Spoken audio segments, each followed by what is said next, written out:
Critical race theory is not a conclusion. It's not an ideological dogma. It's just a way of looking at history. You can use critical race theory to come to a liberal, to a leftist, to a conservative conclusion.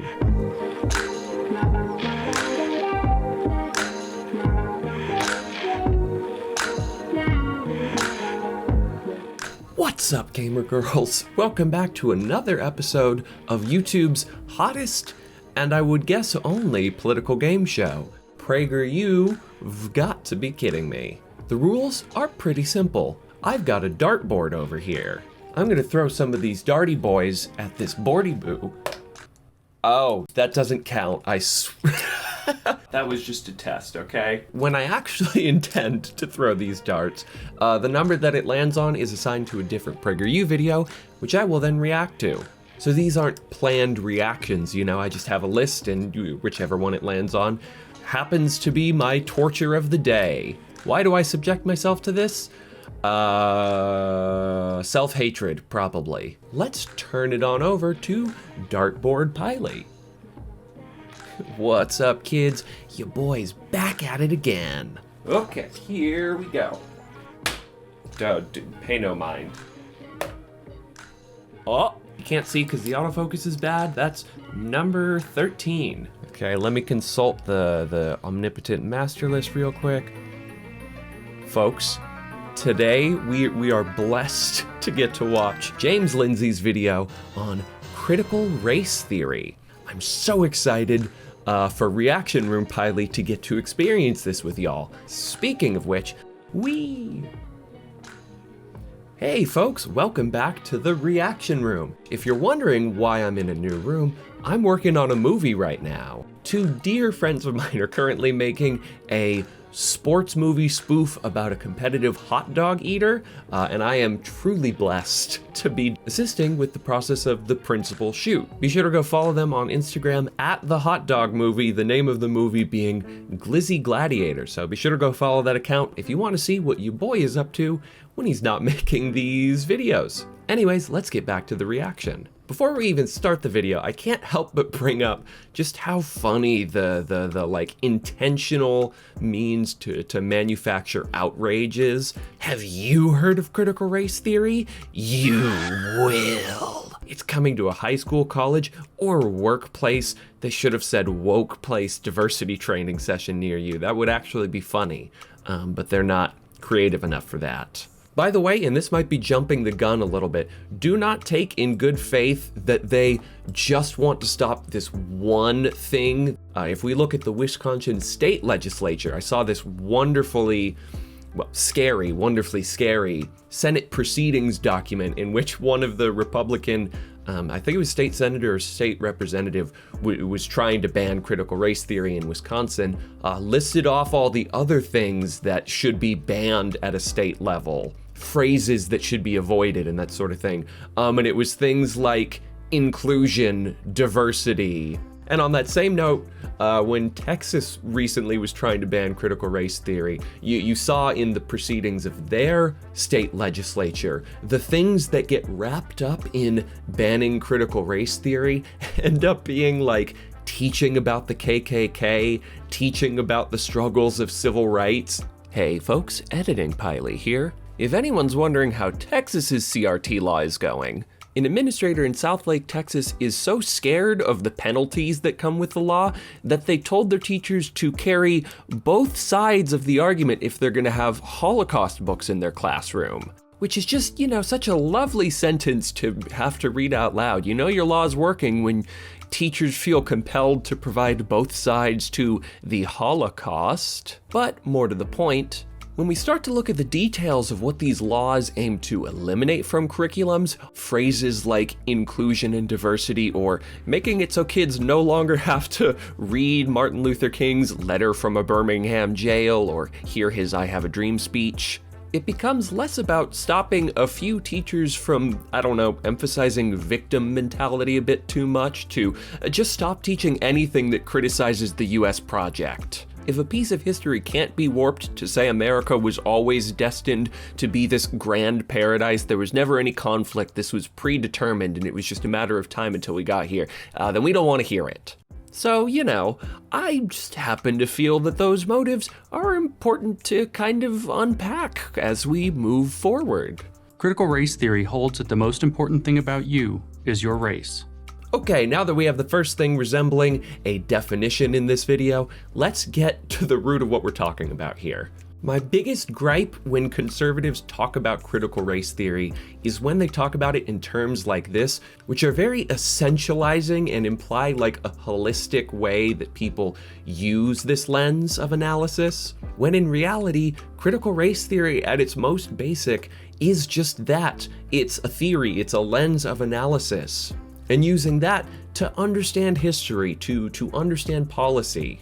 Like, I'll give you an example. The late 19th century Mississippi state constitution had a provision that said you had to pay a poll tax in order to vote. You might look at that law and say it's just a benign, neutral force, not targeted at anybody. It's just, everybody has to pay the poll tax. What's the big deal? But when you look at that law with an understanding of the dynamics of the post-Civil War segregationist Jim Crow South, if you have a critical theory to analyze history that involves race, you would understand that that law was not neutral, but was aimed at limiting the voices of Black people. That is really all critical race theory is, like getting our magnifying glass out and saying, what about this law? What about this social construct? What can we learn from the historical ways that, race plays a factor in our lives?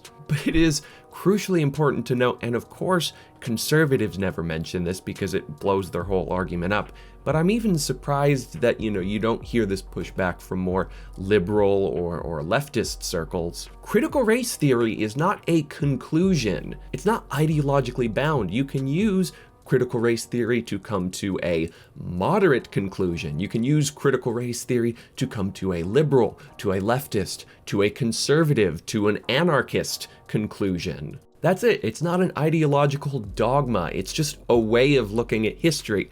Hey folks, editing Piley again. I forgot to mention a comparison I like to use to try to make this point. Imagine if a string of therapists started giving, let's call it, bad advice. Like if a small group told all their patients that they're just victims, they've never done anything wrong, and that they have no agency in their lives. We might come together and agree that that position lacks nuance, or we might agree that it's rather unhelpful. But imagine now if a political party used this small group of therapists to say that we needed to ban therapy. Even if you think the message coming from this, again, small group of therapists is harmful, saying that the solution is to ban the practice of therapy just makes no sense. If you have disagreements with that side of the therapy community, fine, that's great, let's hash it out. But that's not cause to leverage the power of the state to ban an otherwise neutral field from the supposed party of small government, no less.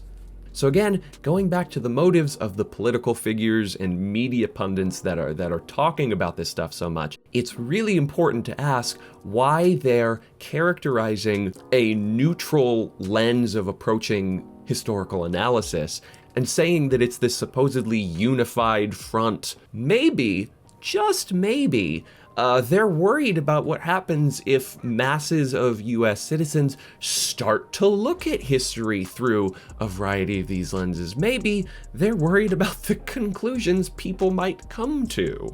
Just food for thought. The color of your skin, that's who you are. Not your behavior, not your values, not your environment. Wait, that is objectively, sorry, I was gonna say something else there. But I feel like just about everyone using this lens of analysis is very aware of how environments play into people's circumstances. Like that's objectively the arguments that people have been making in the wake of BLM protests. It's like if we change through financial investment in these underfunded communities, if we change the environment, we'll change the outcomes. That's a really weird straw man to make. In critical race theory, if you are a member of a minoritized racial group, their term, not mine, you are a victim of a system that is rigged against you, a system that doesn't want you to succeed. On the other hand, if your race is privileged, you're an exploiter, whether you intend to be or not.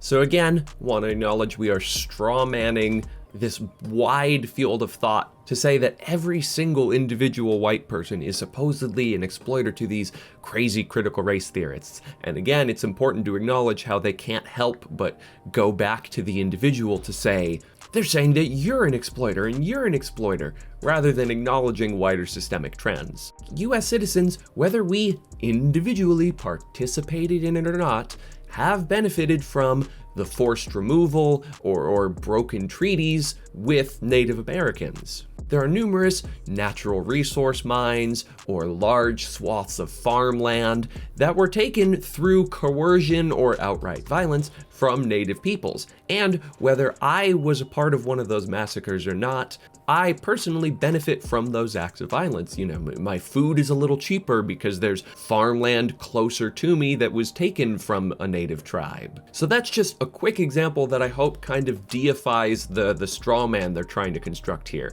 Like, am I an exploiter because my food is marginally cheaper? Not really, especially not how they want to try to frame it. But I personally do benefit from that history of violence. Now, to get to the issue that I have with some people's approach to this argument. See what I did right there? James Lindsay, see what I did, PragerU? I'm acknowledging that it's a part of this movement. I'm not going to try to straw man it to say everyone makes this mistake. But I do think some folks, when they fail to have a truly intersectional approach to things, when their lenses of analysis don't always cross, there are times where class dynamics fail to intersect with racial dynamics. For example, you know, the history of the white Appalachian, you know, coal wars and all that, though they weren't exclusively white, there were black people involved as well. Their history is one of being exploited, even though their skin tone is white. While white Appalachians do benefit from, you know, land that was coerced or violently taken from Native peoples, they're still themselves being exploited by the business owners who are trying to, you know, reduce safety considerations or pay them less or make them work longer hours in order to, you know, increase their profits. They are still exploited, and that exploitation is not null and void just because they happen to be white and in other cases have certain privileges that other people might not. Critical race theory begins from the assumption that racism occurs in all interactions. I want to take a moment here to acknowledge the absolutely back-breaking labor that the single word all is doing in this sentence here. Like, the word all is very purposefully selected to try to make an argument from absurdity. An attempt to conjure in your viewer's mind the most random interaction and then to subtly try to get them to think that that's what critical race theorists are saying without, cleverly enough, actually being liable for it. Like, if I was watching this video and I just imagined buying a burger from McDonald's and then walked around going like, yeah, that would be a really weird thing for people to call racist, huh? Nobody ever actually had to say that. They didn't actually have to claim that anyone was saying that. But because I used the word all there, I'm kind of leading them into that weird conclusion. Imagine you own a shop and two customers enter at the same time, one white and one black. Who do you help first? If you help the black person first, critical race theory would say you did so because you don't trust black people to be left alone in your store. Oh God, I forgot he had this awful thought experiment. First of all, once again, we're essentializing the entire wide field of thought to say that this is the conclusion people will reach if critical race theory is allowed to exist. But more to the point, this just feels like pure projection from James Lindsay. Like, he's like, if these two people came into my store, well, if I served the black guy first, it would be because I don't trust him. But if I helped the white guy first, I'd really be leaning into my deeply seated belief that white people are better. Like, way to tell on yourself, dude. That's critical race theory. It can find racism in anything, even if it has to read your mind to do it. Even if they have to read your mind to do it. Yeah, dude, people are subtle. Even back in segregation days, not every segregationist was just saying, I think black people are inferior. Like, people have complicated internal reasons for things. You can't just hold a microphone to somebody and say, what's your true intention, dude? What do you mean by that? Like, there is a little bit of guesswork necessary for some of these interactions. It has to be there because that's how the imperial European powers and then America set things up. I wonder how many of your average conservatives we could convince that critical race theory is actually really important. If we just said Democrats did all of it, like we said, oh, yeah, America has this history of racism, but a lot of it was Democrats. Like, would we win people over then? Would they suddenly be on our side? Like, yeah, we need to change how we approach looking at the post-civil rights era. Might convince more people than we think. Here, as in all dangerous academic theories, there is a kernel of truth. Dangerous academic theories. That's so funny. That just makes me laugh. Human beings were not preoccupied with race until the 16th century, when Europeans began to explore and then colonize other parts of the world. Drawing distinctions between the races reached its peak in the 19th century with the widespread use of slave labor in North and South America. No one denies this. No one denies it. We just want to put laws out there that make it so that we can't quite so critically teach that history. But since then, the Western world, and most especially America, has spent a lot of time, money, and blood breaking free of its racist past. Critical race theory says all this progress is a mirage. Racism never died, never even faded a little bit. It just hid itself better. Of that straw man argument there, I take issue with the phrase never even faded a little bit, because I feel like most critical race theorists would acknowledge that it is lesser than it once was. The things surrounding it saying racism just hid itself, yeah, they absolutely agree. That's a very important thing to look at when we're talking about, like, looking at how the 13th Amendment conveniently has the clause, and I'm going to paraphrase here, except for under punishment of a crime, and the way that that allowed for a form of slavery to adapt and continue onward for another century. And also into today. To critical race theorists, Martin Luther King was both wrong and naive. What? The lengths they'll go to argue from absurdism. White Americans can never judge blacks by the content of their character. They can only judge them, always unfavorably, consciously or unconsciously, by the color of their skin. You'd be hard-pressed to find a large group of people saying white Americans individually can't approach or interact with black people by the content of their character. And you'd be similarly hard-pressed to find people saying that you can never not be racist. Again, we're talking about systems here. But systems are, I don't know, fucking Marxism, so we can never talk about those. Not since the Aryan obsession in Germany in the 1930s and 1940s, or South African apartheid in the second half of the 20th century, has the social movement been so obsessed with race. This is such a classically stupid line of argument, which can be broken down with one simple question.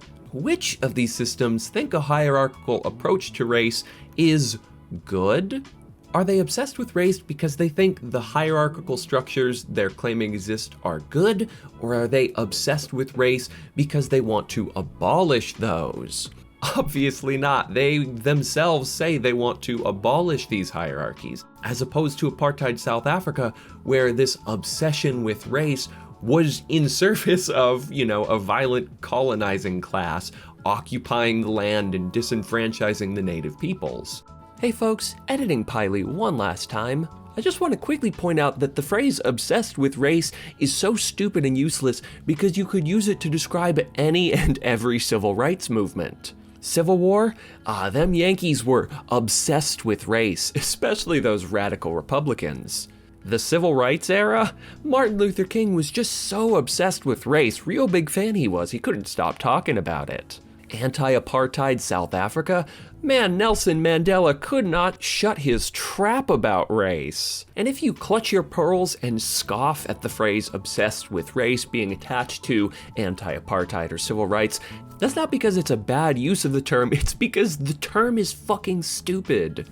The term obsession with race is intentionally vague so as to allow for dumb parallels to be drawn between systems that were trying to establish racial hierarchies and movements trying to end those racial hierarchies.